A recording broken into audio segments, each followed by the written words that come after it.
Nous sommes 3 représentants des Jardins de Cocagne. Marie-Louise, qui est donc vice-présidente.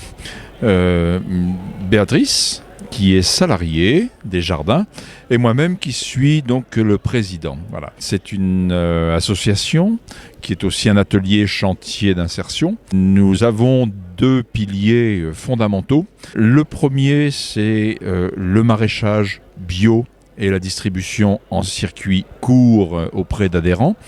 Et puis le deuxième, qui est tout aussi important, sinon plus, c'est bien entendu la dimension humaine, puisque notre mission est d'accueillir des personnes qui ont été laissées sur le bord du chemin. En venant au jardin, ils retrouvent une raison sociale d'exister, de reprendre place au sein d'une société et en même temps de reconstruire un projet social, un projet personnel et un projet professionnel.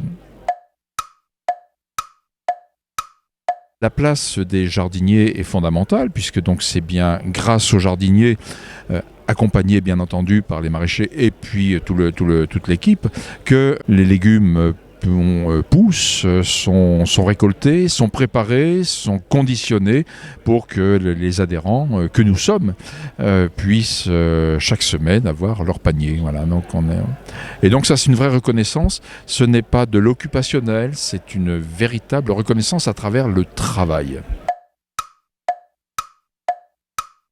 L'intérêt, c'est de commercialiser tout autour des jardins.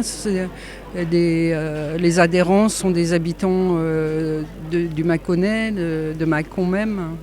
C'est un circuit très court, oui. C'est des légumes qui sont produits tout à côté, il n'y a pas de transport.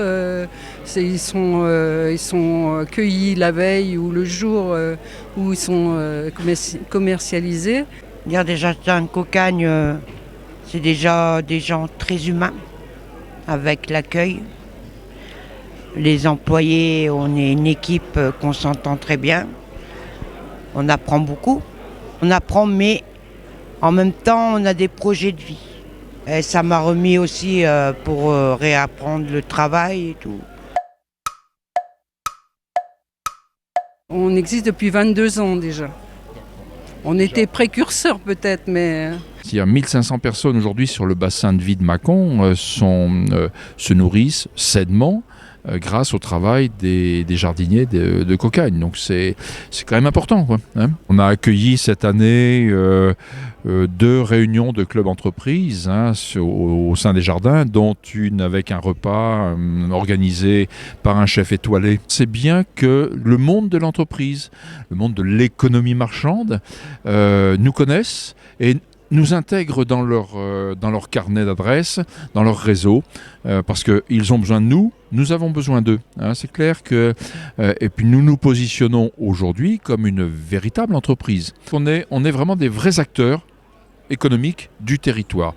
Avec ceci près, c'est que la préoccupation principale et l'objet principal de notre structure, c'est l'humain. Il faut que l'on soit véritablement sur le champ de l'économie.